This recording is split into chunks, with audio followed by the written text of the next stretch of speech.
அனைத்து நண்பர்களுக்கும் வணக்கம். நான் சொல்லப்போகிற விஷயத்த கொஞ்சம் கவனமாக கேளுங்க. கோபம் வேண்டாம், அதே மாதிரி பயப்படவும் வேண்டாம். ஏன்னா இது ஒரு சில தெளிவுகள் வந்துட்டால் நம்ம அது ஒரு உண்மையை யதார்த்தத்தை புரிஞ்சுக்கோங்க.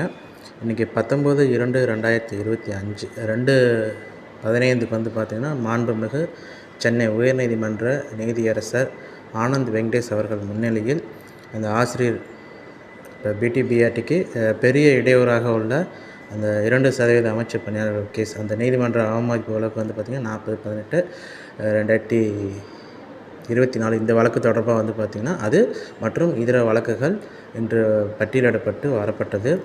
இதில் ஒரு கவனிக்கத்தக்க விஷயம் என்னென்னா, இப்போ எல்லா கேஸுமே மெர்ஜ் பண்ணிட்டேன். இது வந்து பார்த்திங்கன்னா இந்த கேஸ் சம்மந்தமாக, இந்த 2% கேஸ் சம்மந்தமாக இது ரெட் பெட்டிஷனாக இருக்கட்டும், கண்டெம்ட் பெட்டிஷனாக இருக்கட்டுங்க, எல்லா கேஸுமே மெர்ஜ் பண்ணிட்டார்.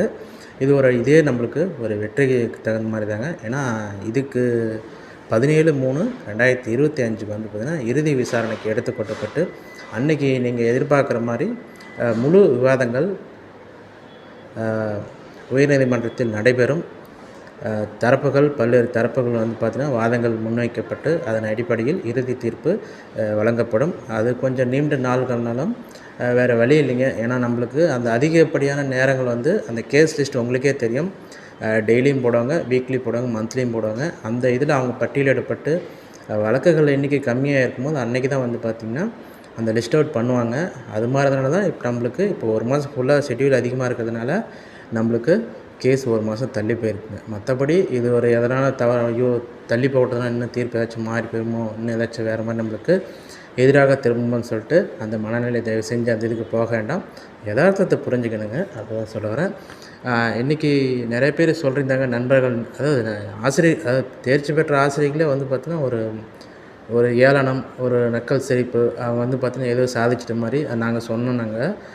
எங்களுக்கு பேச்சை கேட்கல, நீங்கள் கேஸ் பண்ணிங்கன்னு சொன்னாங்க. இன்றைக்கி நல்லா நீங்கள் அந்த விவாதத்தில் பார்த்துருந்தீங்கன்னா தெரியுங்க, அந்த இம்ப்ளீட் பண்ணி பெட்டிஷன் போட்டதை இவர் நீதியரசர் ஏற்றுக்கொண்டார். உங்களது தரப்பு வாதங்களையும் தெரிவிக்கலாம். இன்றைக்கி வந்து நேரம் குறைவாக இருந்ததுனால, ஏன்னா கோர்ட்டில் இப்போ உங்களுக்கு ஏன் அவசரப்படுறீங்க, இப்படி வேகமாக பேசுகிற மாதிரி தெரியுங்க. எனக்கு தெரிஞ்சு இன்றைக்கி அங்கே ஸ்லோவாக தான் வந்து பார்த்திங்கன்னா ஆர்கியூமெண்ட் அந்த கோர்ட்டில் வந்து பார்த்திங்கன்னா இது நடந்துச்சு. வழக்கமாக இன்னும் ஸ்பீடாக நடக்குங்க. மற்ற கேஸ்லாம் பார்த்திங்கன்னா இதில் அந்தளவுக்கு கிடையாது.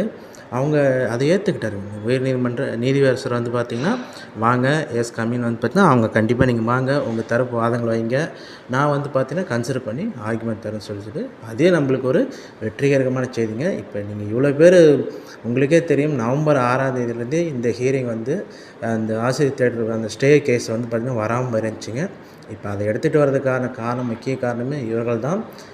இப்போ இருந்தாலும் நம்மளுக்கு என்ன யதார்த்தத்தை புரிஞ்சுக்கணுங்க. நம்ம இப்போ எந்த சுச்சுவேஷனில் இருக்கோம், இப்போ அதுக்கு என்ன பண்ணணும், நம்மளோட முதல் பிரச்சனை என்ன அப்படின்னு சொல்லிட்டு ஒரு தெளிவான புரிதல் நமக்கு இருந்தால் தான் அடுத்த கட்டத்தை நோக்கி போகணும். நிறையா நண்பர்கள் வந்து பார்த்திங்கன்னா போராட்டங்கிறாங்க. போராட்டம் வந்து பார்த்திங்கன்னா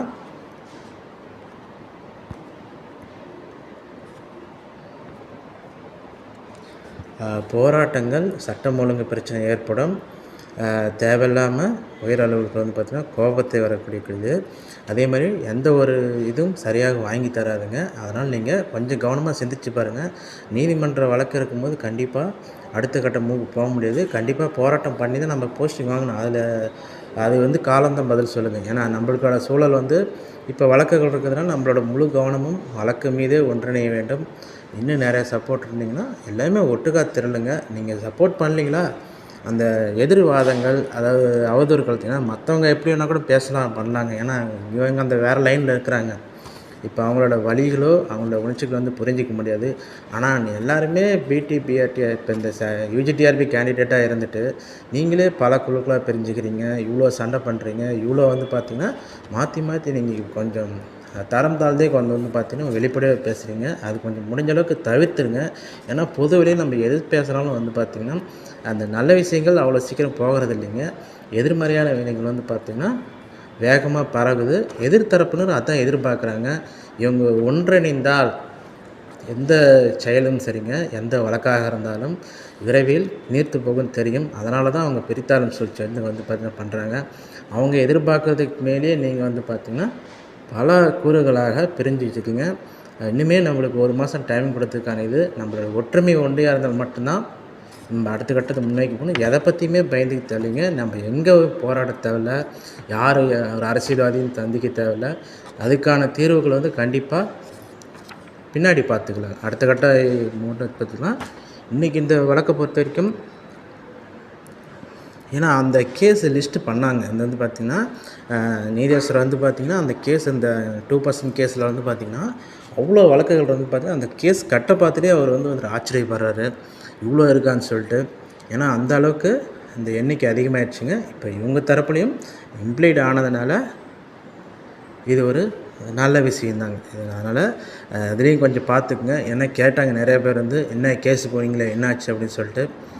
கேஸ் வந்ததுனால தான் இப்போ இந்த அடுத்த கட்ட நகருக்கான வந்து பார்த்திங்கன்னா வந்திருக்கு. அதை முதல்ல புரிஞ்சுக்குங்க.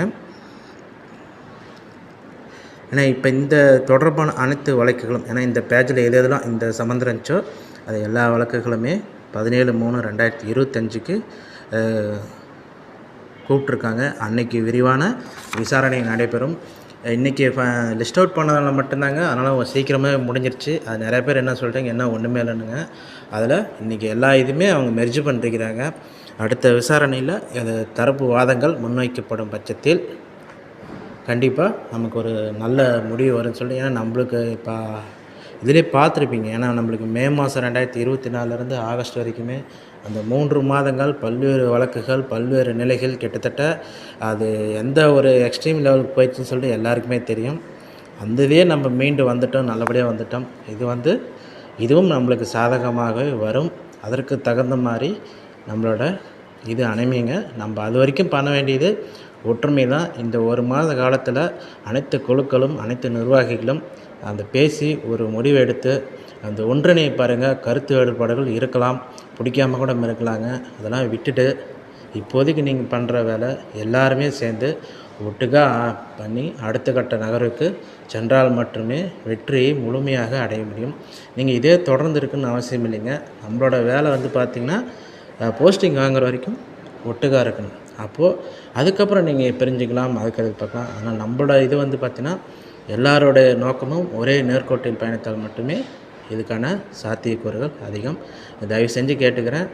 இப்பயும் நம்ம ஒற்றுமையாக இருந்தால் மட்டுமே அடுத்த இதில் ஜெயிக்க முடியுங்க. நம்பிக்கையாக இருங்க. வெற்றி வந்து பார்த்திங்கன்னா நம்மளுக்கு சாதகமாக தான் இருக்குதுங்க. நீதியரசர் வந்து பார்த்திங்கன்னா நம்மளே கைவிட மாட்டார் என்று நம்பலாம். Thank you friends. இப்போ அடுத்த வீடியோ வந்து பார்த்திங்கன்னா இப்போ தமிழ் எலிஜிபிலிட்டி டெஸ்ட் கேண்டிடேட் போட்டிருந்தாங்க. அது ஆல்ரெடி சிங்கிள் பெஞ்சிலே வந்து பார்த்திங்கன்னா டிஸ்போஸ் பண்ணது தான்.